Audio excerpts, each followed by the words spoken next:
Puncaknya ilmu itu sebetulnya nggak tahu apa-apa.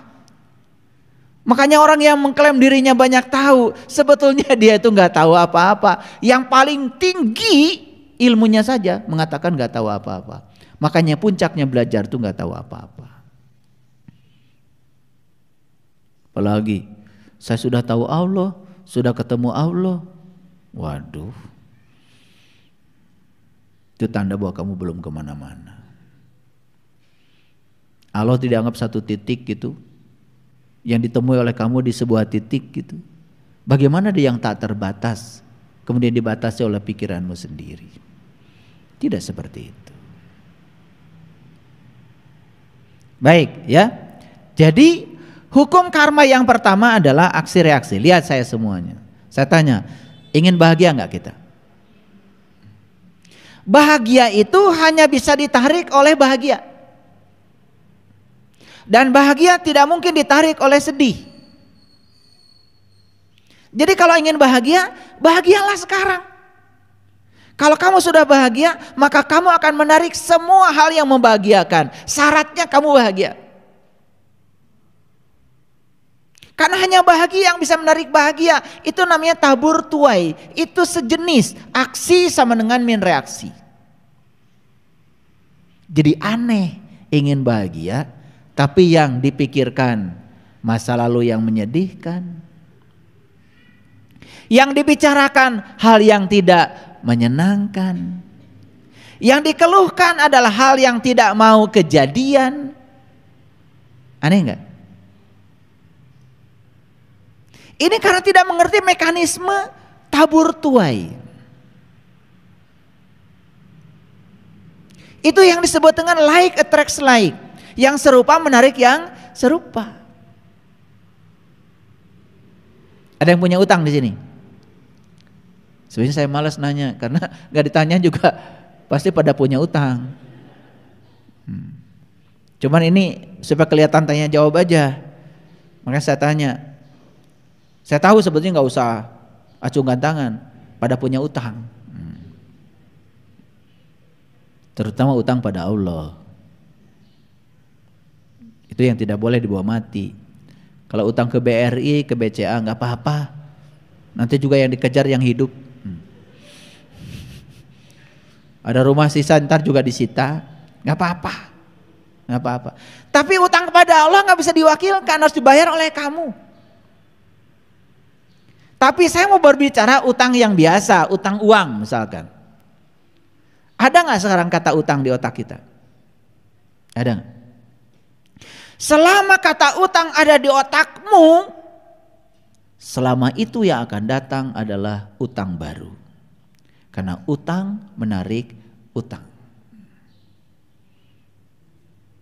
Banyak yang tidak percaya sama saya, dianggap main-main omongan saya ini.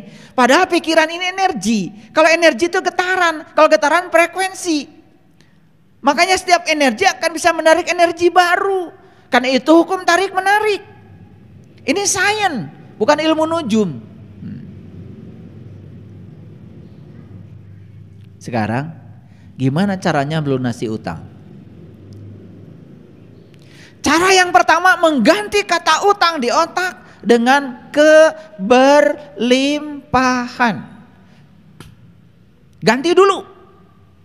Ganti kata utang di otakmu dengan keberlimpahan. Keberlimpahan akan menarik keberlimpahan. Kalau berlimpah utang lunas, tabungan nambah. Ini hukum tarik menarik.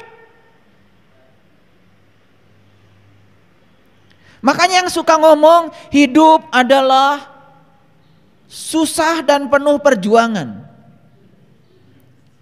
Kalau di otakmu itu yang ada, maka susah akan menarik susah. Perjuangan akan menarik perjuangan. Jadi hidupnya itu selalu saja susah dan penuh perjuangan. Ingin teh manis saja susah dan penuh perjuangan coba. Makanya mengubah nasib adalah mengubah pikiran. Makanya syarat pertamanya apa? Ganti kata susah dengan mudah. Pernah perjuangan, ganti dengan menyenangkan. Coba ganti di otakmu dengan hidup itu mudah dan menyenangkan. Percaya sama saya, kalau sudah diganti kata di otaknya, like attracts like. Itu namanya tabur tuai.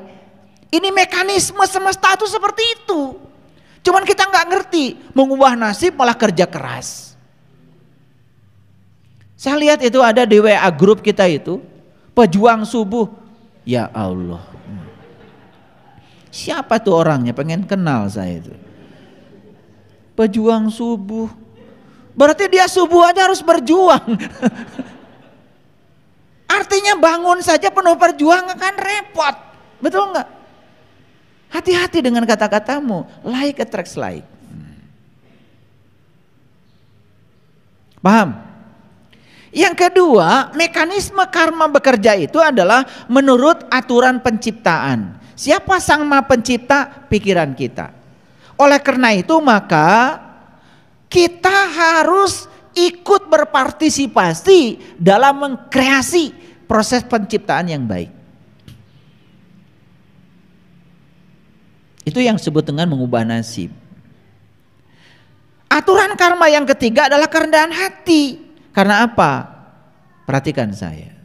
Sepanjang kita menolak yang tidak kita inginkan, maka yang tidak diinginkan akan datang berulang-ulang sampai kita bisa menerimanya. Itu. Aturan yang keempat, karma ini ada sebagai proses edukasi untuk bimbingan agar kita bertumbuh. Bertumbuh berarti berubah. Siapa yang tumbuh? Yang tumbuh itu jiwa. Tumbuh apanya? Tumbuh kedewasaannya. Oleh karena itu maka pertumbuhan tubuh tidak dikategorikan sebagai sebuah pertumbuhan. Karena pertumbuhan itu sebenarnya adalah pertumbuhan jiwa. Karena tubuh itu nanti juga pada akhirnya akan selesai, diganti tubuh yang baru. Tapi jiwa harus terus bertumbuh. Jadi biar kita hidup di tubuh mana, di tahun mana, di ruang waktu yang mana, sepanjang kita diberi tubuh, sepanjang itu pula jiwa kita akan bertumbuh. Kalau mau belajar. Karena banyak yang hidupnya sudah berulang kali di semesta ini tidak tumbuh kedewasaannya karena tidak mau belajar. Selanjutnya hukum karma itu punya aturan tanggung jawab. Apa artinya? Kita dididik oleh semesta untuk bertanggung jawab. Oleh karena itu sadari, kita tidak menanggung karma orang lain. Kita hanya menanggung karma kita sendiri. Oleh karena itu gak perlu usil, gak perlu komentar kepada apa yang dilakukan orang lain. Karena Anda tidak menanggung karma orang lain.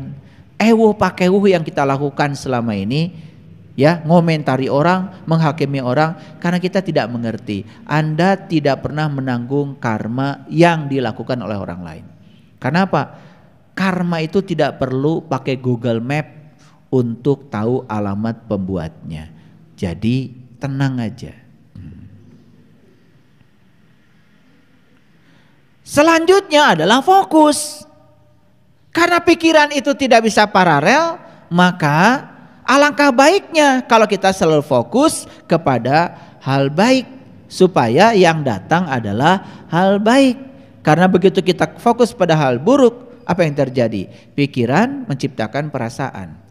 Perasaan menciptakan realita. Realita yang buruk menciptakan pikiran buruk, menciptakan perasaan lebih buruk lagi, menciptakan realita yang lebih buruk, dan itu akan terperosok kita dalam lingkaran keburukan yang semakin dalam. Nah, kalau sudah paham itu, maka kita akan mulai bisa mengurangi sedikit penderitaan dalam kehidupan. Karena mekanismenya sudah kita pahami. Oleh karena itu yang pertama, pesan saya, perhatikan, kenyamanan adalah penjara untuk kebebasan dan musuh bagi pertumbuhan. Jadi orang yang senang dengan kenyamanan berarti sebetulnya dia sedang memenjarakan dirinya untuk tidak mengalami pertumbuhan. Karena kenyamanan adalah musuh bagi pertumbuhan. Jadi oleh karena itu kalau ingin tumbuh berarti kita harus keluar dari zona nyaman. Hati-hati keluar dari zona nyaman. Karena apa? Banyak yang tidak siap. Kenapa tidak siap? Tahu jawabannya? Kalian sudah terbiasa untuk nyaman ketika mendapatkan yang diinginkan. Dan langsung sesaat tidak nyaman ketika mendapatkan yang tidak diinginkan. Padahal pertumbuhan hanya akan terjadi saat kita mendapatkan yang tidak diinginkan. Ulangi. Pertumbuhan jiwa hanya akan terjadi justru saat kita mendapatkan yang tidak diinginkan. Jadi orang yang selalu siap menerima yang diinginkan saja berarti dia siap mati karena jiwanya tidak akan tumbuh.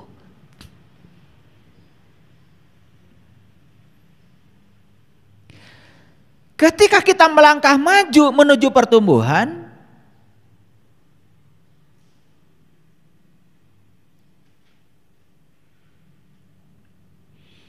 pilihannya cuman itu saja, daripada kita melangkah mundur ke tempat yang aman. Melangkah mundur ke tempat yang aman berarti kita membunuh diri kita.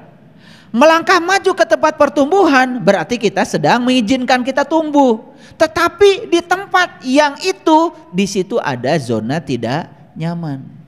Tetapi itu tumbuh. Pilih mana? Pilih mana?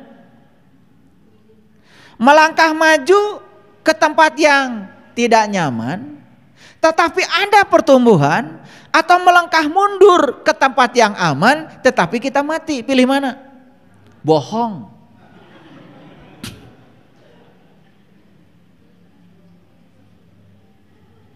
Bohong. Yang terjadi nggak begitu. Begitu masuk zona tidak nyaman, ya pasti marah, benci, ngeluarkan kata-kata kotor, betul nggak? Menyalahkan orang. Yang terjadi itu. Padahal disitulah justru ada pertumbuhan kalau kita mau masuk ke situ. Karena pertumbuhan hanya terjadi di zona tidak nyaman. Makanya pertanyaannya, mau melangkah maju ke zona tidak nyaman tapi tumbuh, atau melangkah mundur ke tempat yang aman tetapi tidak tumbuh? Pasti jawaban kamu yang kedua. Yang pertama maksud saya. Kenyataannya yang kedua, maksudnya begitu.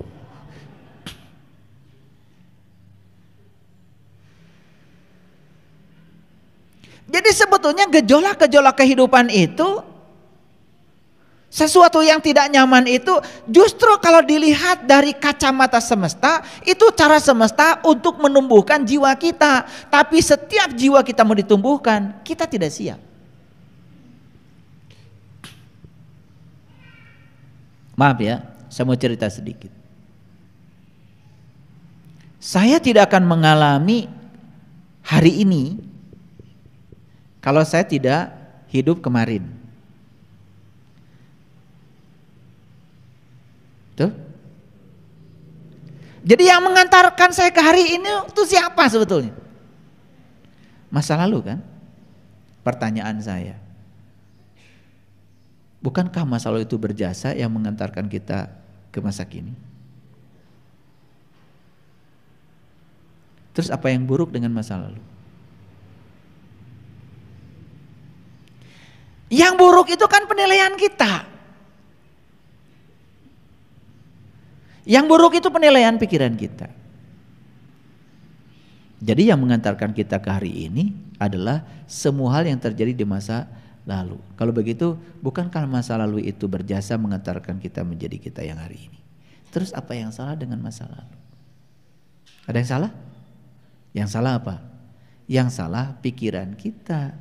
Penilaian pikiran kita terhadap masa lalu. Karena pikiran kita masih terjebak oleh baik dan buruk. Itulah bahayanya pikiran.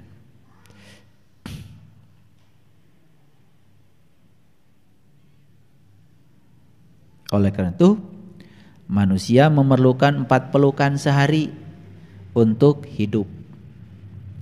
memerlukan 8 pelukan sehari untuk kesehatan, dan perlu 12 pelukan sehari untuk pertumbuhan.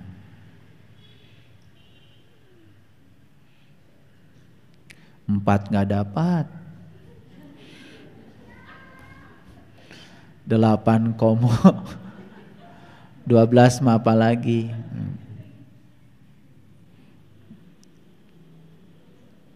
Jadi ternyata 12 pelukan sehari itu membuat jiwa tumbuh.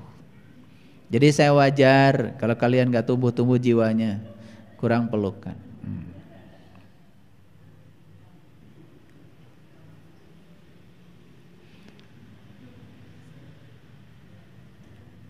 Pernah gak lihat pohon tapi dia itu tidak bebas? Tumbuh gak? Misalkan ruang kosongnya itu nggak ada buat dia tumbuh. Karena apa? Di atas ada pohon lain, pinggir ada gawir tanah, kan gitu. Pernah nggak melihat pohon yang pertumbuhannya tersendat karena begitu banyak penghalang? Karena dia tidak bebas untuk tumbuh. Pernah lihat? Ya. Saya habis nanam kopi sama Kang Ujang di Jelekong, di Gawir. Nah, di taman kopi di sini, tapi di sini ada tanah. Kan saya nyuruh pegawai di sana, tolong ya dilingkari tanahnya supaya dia bisa bebas tumbuh. Jadi ternyata syarat untuk pertumbuhan itu harus ada kebebasan. Pohon saja kalau tidak ada kebebasan tidak tumbuh. Yuk kita sadari, selama ini kita tidak sadar sering memenjarakan diri sendiri, bahkan mempenjarakan orang lain supaya mengikuti pikiran sempit kita. Dan hati-hati, itu yang membuat kita tidak tumbuh.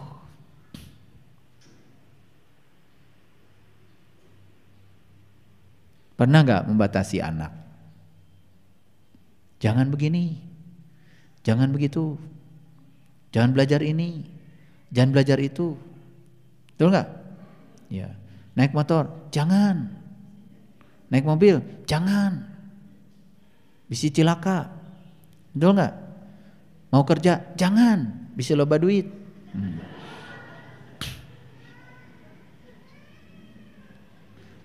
Makin dikerangkeng, makin tidak tumbuh. Dan kita sering mengatasnamakan cinta kasih kepada orang lain ketika kita mengkerangkeng kebebasan orang lain dengan alasan cinta kasih, padahal kita sedang mematikan pertumbuhan orang lain. Itu yang disebut dengan intervensi terhadap karma. Makanya kita ini harus bisa memberikan ruang pada orang lain untuk melunasi karmanya. Jangan sampai kita intervensi. Oleh karena itu maka kita tidak bisa berada dalam mode bertahan. Kita harus berada di mode pertumbuhan kalau ingin tumbuh. Nih saya tanya, ada gak orang yang dalam kehidupan ini kedewasannya gak numbuh-numbuh? Ada kan? Tapi dia sibuk kan? Kenapa? Karena dia setiap saat bertahan di mode bertahan, tidak memasukkan dirinya di mode pertumbuhan. Mode bertahan berarti di zona nyaman. Mode pertumbuhan berarti di zona tidak nyaman. Jujur ya, pilih zona nyaman atau tidak nyaman? Semua pilih zona nyaman, tapi ingin tumbuh. Aneh enggak?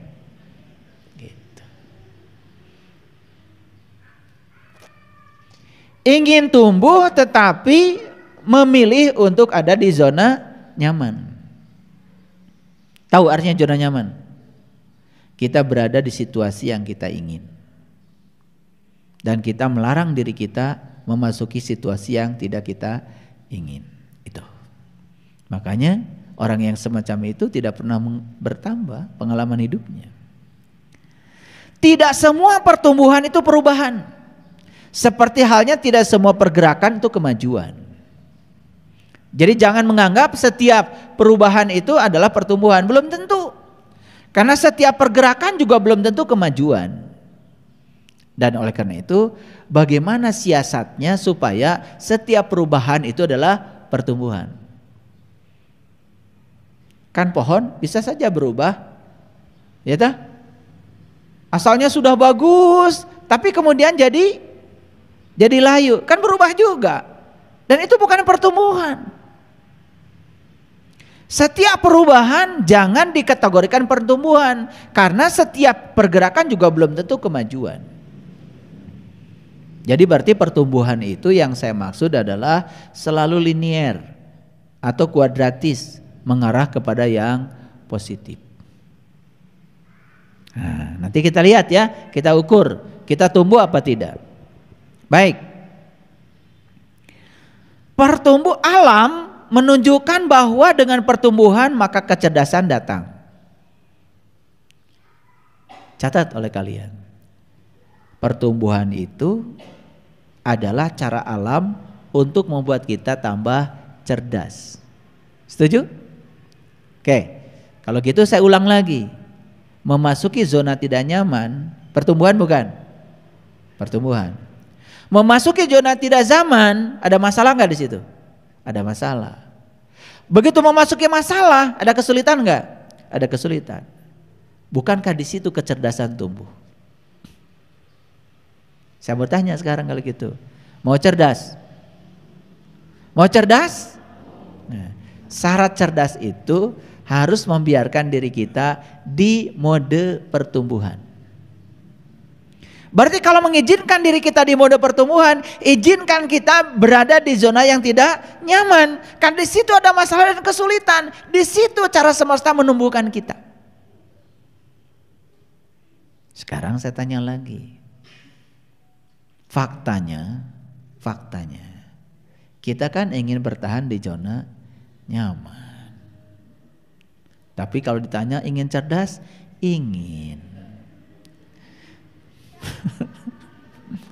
Itu yang menyebabkan kecerdasan kita stagnan, tidak naik-naik. Karena antara keinginan dengan fakta berbeda.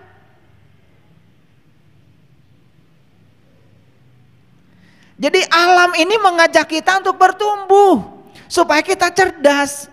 Karena kecerdasan diperlukan untuk meningkatkan kapasitas kita ketika kita menemukan rasa sakit.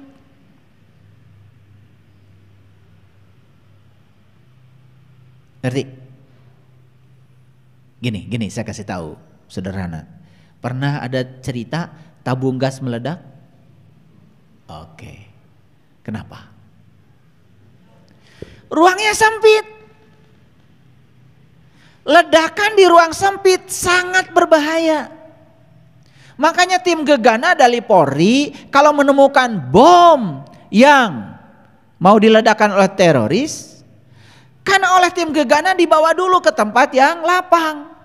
Diledakkan juga sama seperti yang diledakkan oleh teroris, cuma teroris meledakannya di ruang sempit supaya timbul kerusakan. Tim gegana Polri juga sama meledakkan bom dengan ledakan yang sama, cuma diledakannya di ruang yang kosong. Ternyata di ruang kosong yang luas tanpa batas, ledakan sama sekali tidak berbahaya. Jadi kalau begitu yang bahaya itu apa? Ledakannya atau ruang sempitnya? Jawab. Nih, ringan gak ini? Ringan gak ini? Ringan. Sekarang taruh tangan kita di sini, letakkan ini di sini. 5 menit, gak apa-apa. 10 menit, belum apa-apa. 10 jam? 10 hari? 10 bulan? Jadi masalah kita tuh apa sebetulnya? Apakah masalahnya itu adalah besarnya masa air ini, atau kelamaan kita memegangnya? Pintar kalian itu. Jadi yang membuat kita menderita itu sebetulnya bukan masalah lila teuing nyepengna. Masalah sudah berlalu 10 tahun yang lalu. Tiap ngobrol eta deui. Tiap ngobrol eta deui. Padahal kejadiannya sudah 10 tahun yang lalu. Jadi sebetulnya masalah besar kita itu bukan masalahnya, tetapi kita menggenggamnya terlalu lama. Tiap ngobrol teh balik deui ka dinya. Eueuh nu anyar. Tiap ngobrol balik deui, makanya mending cicing. Sebetulnya masalahnya bukan berapa masa air ini, tetapi berapa lama Anda menggenggamnya. Sebetulnya kalau digenggamnya sebentar kan gak masalah. Pernah lihat gak orang yang angkat besi? 180 kilo. Ditarik. Gas tepuk tangan mah. Ragrageun deui. Gak jadi masalah. Padahal 180 kilo. Betul gak? Iya. Pernah lihat angkat besi? Ditarik. Tepuk tangan ragrageun. Sampai tepuk tangan aja ragrag juara. 180 kilo enggak bahaya. Ternyata 180 enggak bahaya kalau sebentar megangnya. Iya ngan salah sakilo setengah kilo lila teuing nyepengna bahaya.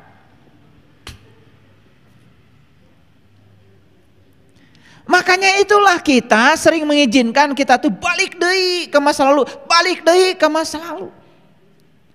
Karena kita sendiri yang memegangnya terlalu lama. Itulah sumber penderitaan kita. Sekaligus sumber neraka kita. Mengingat masa lalu itu penting. Bagus. Kalau itu ilmu. Tapi kalau mengingat kejadian yang sudah berlalu dan itu menyedihkan. Gak penting amat. Karena itu akan membuat kita selalu sakit. Ulangi. Ingin cerdas? Ingin. Caranya izinkan diri kita berada di zona tidak nyaman. Supaya apa? Supaya tumbuh. Di zona tidak nyaman ada masalah? Banyak. Kesulitan? Ada. Bukankah dulu waktu di sekolah kalian jadi pintar karena kebanyakan mengerjakan soal? Masih ingat kan? Kalian sudah belajar matematika, kan sama guru matematika dikasih soal, 100 soal. Ketika mengerjakan soal jadi mulai pintar kan? Soal itu apa? Kan soal itu masalah. Makin dibanyakin masalahnya, itu adalah cinta kasih guru pada siswa, supaya siswanya cerdas. Jadi cara semesta menyayangi kita itu dibanyakin masalahnya, kalau kamu mau. Makanya izinkan dirimu di zona tidak nyaman supaya tumbuh, kan disitulah masalah ada. Cerdas bukan? Nah, awas ini dicatat sama semesta. Selesai dari sini kalian pulang ke rumah langsung diproses. Saya doakan ya. Awas, yang doa saya ini. Saya doakan kalian cerdas, ya kan? Berarti doa saya kalian setelah ini masuk zona tidak nyaman. Ingat itu. Ketika masuk zona tidak nyaman, ingat saya. Oh, ini sedang dicerdakan oleh semesta. Ingat itu, sadar, sedang dicerdaskan. Itu cinta kasih semesta. Gak ada yang buruk. Gak ada yang buruk. Nah, begitu cerdas, apa yang terjadi? Kapasitas kita untuk menampung rasa sakit itu menjadi besar. Akibatnya apa? Rasa sakit menjadi tidak bahaya dan tidak menyakitkan karena kapasitasnya besar. Jadi ledakan hanya berbahaya kalau ruangnya sempit. Makanya dalam fisika proses meledaknya sesuatu disebut proses isohorik. Nah, isohorik itu artinya apa? Volume konstan. Suatu proses yang berlangsung di mana volumenya konstan itu namanya isohorik. Perhatikan, ruang bakar mesin mobil itu tidak pernah membesar. Begitu ada bensin dikompresi di ruang bakar, karena prosesnya isohorik, ledakannya luar biasa. Itu yang menyebabkan ya piston terdorong dan memutarkan ban. Pernah dengar nggak? Ada truk di jalan tol meledak bannya, pernah? Kenapa? dia bergesekan terus dengan jalan, terjadi transformasi kalor dari jalan ke ban, kemudian terjadi peningkatan tekanan, sementara volume ban kan tetap. Disitulah terjadi ledakan. Jadi ledakan itu terjadi karena apa? Energi terus bertambah, volume tidak bertambah. Jadi itulah terjadi ledakan. Gelo, depresi, stres, akibat apa? Masalah tambah banyak, kapasitas untuk menampungnya tidak pernah berubah. Ngaji ente, belajar kesadaran tidak, akibatnya apa? Pengetahuan eta-eta keneh, ari masalah tambah loba, kapasitas tidak bertambah, cerdas mah komo teu nambah. Apa yang terjadi? Ya udah, gelo. Jadi sebetulnya gelo itu akibat dari kapasitas tidak pernah bertambah. Jadi sebetulnya yang menyebabkan orang depresi itu sebetulnya bukan masalahnya. Kapasitas dia untuk menampung masalah tidak berubah. Itu sebetulnya. Itulah pentingnya kita ketemu seperti ini, belajar tentang kesadaran. Setiap ketemu saya kapasitas ditambah. Begitu ada masalah gak kerasa karena kapasitas nambah terus. Bayangkan masalah tambah banyak, kapasitas tidak dirubah. Terjadi proses isohorik, ledakan tidak bisa dihindarkan lagi.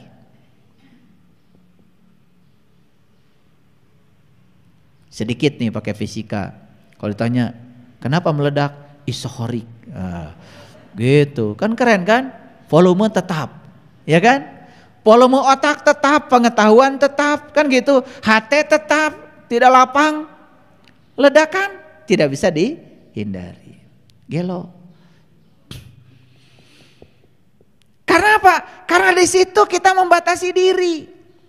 Makanya orang-orang yang selalu meluaskan kapasitas dirinya, menambah pengetahuan, meningkatkan kesadaran, meluaskan dada, memaafkan, sebenarnya dia sedang meningkatkan kapasitas diri. Apapun yang terjadi nggak terasa.